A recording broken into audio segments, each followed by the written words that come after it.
Hello, everyone, and welcome to this webcast. Today, we're talking about AIRISE and what AIRISE is currently doing in AI for manufacturing. Today, with me, it's Harry Beekes and Susan Homerson. And I think the best way to start this session today is if I ask Harry if he could quickly give, let's say, one explanation, one example of what AI in manufacturing is about, especially with this focus on SMEs. So, Harry, do you have a good example on that one? I think that I have multiple examples, particularly because AI in manufacturing can be quite broad. Yeah, true. But yeah, let's take one for the sake of making things a bit easier to understand. So suppose that you are an SME and you are producing goods X or Y, and you are using a certain manufacturing process for that. At some point, you have quality related issues in your production. So what you want to do is take signals from your production station, different kinds of signals from your production stations, and try to correlate these signals with the behavior or the defect that you observe in the final product. So AI can come into play into that, and that's a very simplistic example in analyzing what factors are really coming into play and how these factors affect the quality of your final product. And as mentioned, this requires gathering data from different sources. So you could correlate that, for example, with thermal signature of a process, or with the force sensing from a process, or with time within the day, or with who operates the machine. So you can have different kind of data that you can relate to that issue. So on that setup, you have a quality problem. You collect a number of signals, a lot of information, and you run it through something like AI, so like kind of a black box, and then that should indicate where your problem comes from and how to tackle it. That's AI in manufacturing. That's Good an example. example Yeah. of AI in manufacturing. It Yeah. can be much broader than that, but yeah, a simple example just to get us started. Yeah. Now, this webcast is about ethics in AI, and that is on Susan. And now, I mean, ethics is a very, at least it was to me, a very scary word. It is a complex thing to discuss. But how would you, Susan, say that ethics is on AI in manufacturing? Yeah. Uh, First of all, I think it's very important to note that ethics itself is not a very scary thing. It's an ancient word, of course, and it all has everything to do with doing things in a good way, in a responsible way, and this also affects artificial intelligence when you say ethics and AI. So basically, ethics in AI is really about doing artificial intelligence in a responsible way, using it and deploying it. But having that said, I do understand where the scary part comes from because it's relatively new. I think everyone understands that artificial intelligence itself is now booming. And with artificial intelligence also comes the question of like, yeah, how do we do this? How do we do this responsibly? And there the ethics comes into play. But I think it's much more obvious in, for example, medical studies or social studies where the ethical component is really obvious, is really clear. And this is not so much the case for manufacturing, because when people think of manufacturing, and like, for example, me, I'm not an expert. I'm thinking of machines, and then machines. When I think of machines, I do not so much think about ethical problems or what is good or what is bad. So this is, I think, also where the misconception comes from, that it's unfamiliar and it's confusing in that way. Yeah. But now, a bit more precisely, what are the ethical aspects that an SME needs to look at when engaging with AI? What is the concrete things? Yeah, so for ethics in artificial intelligence, the European Union is quite advanced. I have to say, like a couple of years ago, they've put in place the AI principles, and these are actually principles that were set up by a high expert group on artificial intelligence, and they formulated 7 ethical principles for AI systems. the 7 of them, I can mention them, of course. There are human agency and oversight. It's technical robustness, privacy and data governance, transparency, diversity and non-discrimination, environmental and societal well-being, and accountability. So just an overview of these 7 principles. Now, what is very important that these ethical principles are not only about like a moral point of view, but it's also really about doing your methodology, working on your methodology in the right way. For example, technical robustness and safety is really all about focusing on the system reliability. So in the example that Harry just gave, it's really about, is the system really reliable? Is it resilient, but is it also safe? So it's also like these principles within ethics that are going to be implemented that can be implemented into manufacturing principles, whereas a principle like diversity and non-discrimination would much more social. Exactly. Might not be applicable also in manufacturing. So from these 7 principles, there will be some that will be more applicable and some that will be less applicable. And I think it's also very important to stress that a lot of these ethical principles really are fundamental to the technical principles that you're trying to implement in your artificial intelligence system. On this technical things, and you've been talking about responsibility. I mean, Harry, when you think about the hardware, so the real machine, and imagine the operator in front of that, what would be your key point that you would tell an SME to look at to be responsible in this ethical context? That's a good question, and I would also take that a step further. Not only having responsibility on there, but also having things related to personal data and discrimination in there. This is something that if we put that into a manufacturing context, we should make sure that there is no discrimination in the data that are related to the operator, gender, background, social background, religious background, or whatever that might come from an operator point of view that can be used to discriminate against them in any way. So again, we talked about an example before that was much more focused on machines and less on humans. That's quite true for most problems that are related to manufacturing, or for most challenges that are related to manufacturing, but not all of them. So if we are looking, for example, at an assembly station where human operators assemble products, that's still very much a manufacturing-related problem or a manufacturing-related challenge where AI can really assist in making production leaner or making sure that the operators are as efficient as possible. There are also applications of AI in manufacturing where AI is being used as an assistant to the operator.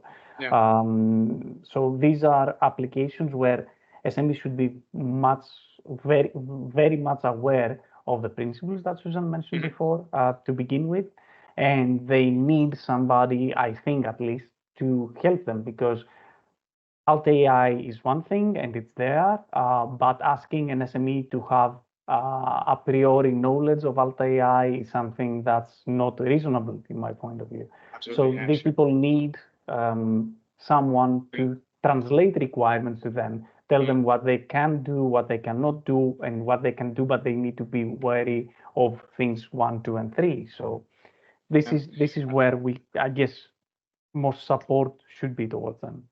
I mean, you've been saying the operators together with the machines, and that comes into play, and it is a support to people. We've been talking about discrimination, so to be non-discriminative, so to not discriminate people. Yes. Now, it is all around data, and we know that there has been a lot of discussion around data protection, GDPR, and all these rule sets. So how would you describe the role of, let's say, personal data in this context of operators and machines and the AI unit in between? What would you reference as personal data that needs attention, Susan? Could you comment on that? I think Harry gave a good example of the role of the operator. So that is one aspect of it.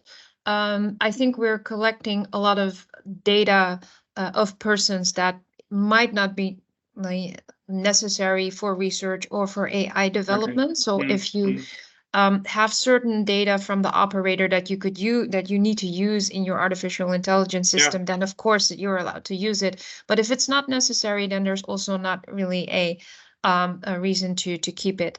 I think there are like many misconceptions on what personal data really is, and sometimes also the question on whether that data is anonymous or not really anonymous. There's a lot of misconception about that. Like from a legal point of view, personal data is everything that can be traced back to a person. So obviously someone's name or someone's appearance when you videotape someone. But sometimes it can also be something like your length. Although you could imagine that just having your length fully anonymizes you. But imagine that you're 2 meters and 20 centimeters, for example, then it's easy to say. Then you might be very easy to identify.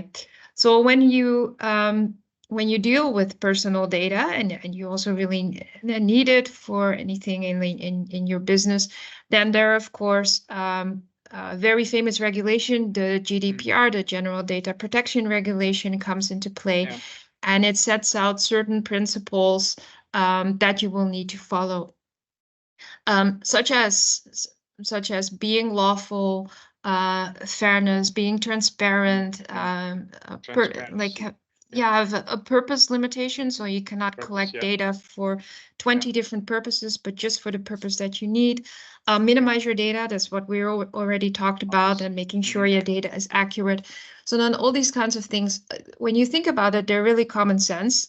But on the other hand, you do have to know that they exist. And this is also something that, I think most people don't really realize that. So this is also something that that we can help that we can help assist SMEs with, to make them aware of these principles, and also explain to them and help them and how they can implement that in their these principles in their organization. So it's this kind of awareness and to record only the data that you need, and to try to anonymize it as far as possible. Now, Harry, if you would imagine that you would want to understand that which operator does the job best, would you ever consider, under these arguments, would you ever consider, let's say, recording the name of the operator together with your data? Harry, would you do that? No, most probably not. But on the other hand, I'm not entirely sure that would be the answer of everyone. And again, taking back to what Susan mentioned before, sometimes you don't even have to. I mean, if you already know your personnel and you know your shifts, having data about the timestamp of when that happened can already help you link whatever you want to link with a specific operator. So although time is not something that someone would consider personal data in the first place, hearing Susan talking about that, it's very clear that you can link back to them. Link that back. It requires a bit more careful consideration at the end of the day. And again, reflecting back to what Susan just mentioned, collecting personal data on itself is not a crime, as long as it is being done following certain principles. So people need to be informed, they need to consent to that. You need to follow certain procedures on how you store and how you process this data. So it's not, you're not going to be condemned about that, but still you need to do that in an appropriate manner. Good. So if I pull that together, then we have been, let's say, saying, okay, ethics is very important on medical topics, on biological topics. In manufacturing, it is a different, it has perhaps a different meaning. We have been discussing that it is very much on control about the AI systems using, that's the 7 items that you listed. It is on personal data, so on not being discriminative.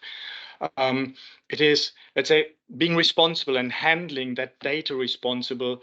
And as you just explained, Harry, if you discuss with your people how you store it and how you deal with that data, and if they agree, then that might still be a way forward.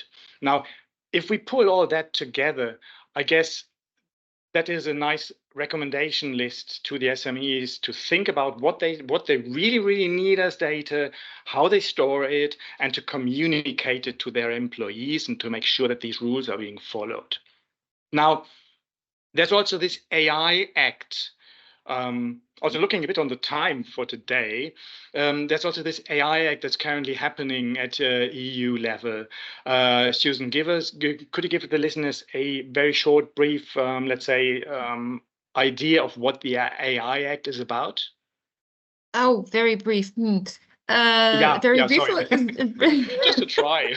That's difficult. No, basically the AI Act is a new European regulation that lays out rules for deployers of AI, users of artificial intelligence systems for multiple purposes. One is to protect the European citizen from possible negative effects of artificial intelligence, and second, to also harmonize the market within the European Union. And it's a regulation, so it's valid in France, it's valid in Greece, it's valid in Germany, and it's valid in the Netherlands.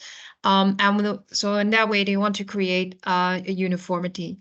Having that said, it really lays out these certain principles that we also discussed within the Altai principles. They really form the fundament for high risk artificial intelligence systems.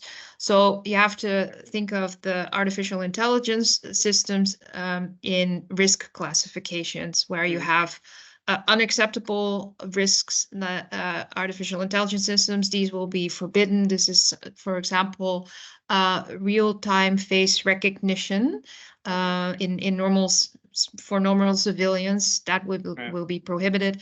Then you have a very large class of high risk systems. And then there's low risk and minimal risk. And of course, for minimal risk, you have less requirements. And for high risk, you have many requirements, basically following these Altai principles. So it's a regulation that, let's say, puts a framework around all the rules and how to sort your current use case into those rules. Basically, yes. So good. You have to fulfill and these. That is currently already in place, or is that still in formulation? No, it has just been fully approved by all the European Union institutions. Okay. And then you have a transfer period, half a year for the prohibited technologies. So in half a year from now, they have to be off the market if they're on the market. And then in a year time, the other technologies will account for other technologies, and the full regulation will come into play in 18 months from now. So in 18 months, we have 18 months to prepare, and then we fully have to adhere to the regulation. So it is in place. It comes fully in force in 18 months. And it's time to start preparing for it. Yes. Good. Very nice. Thank you for that one. Yes. So now, to the audience, how can you get support? That's a very good question, always. I guess you find quite a few links, especially to this term Altai, also with the European Commission. But you can also find that at the AIRISE website. So you see that in the background and also here on the screen, the AIRISE.eu. That's a place where you can go, where you can find resources, be it printed, be it short stories, also be it the connection to Susan or to Harry, and just to engage with them and to discuss on how you can deal with your AI idea on your shop floor. Now, I guess this closes the topic, at least for today, quite nicely.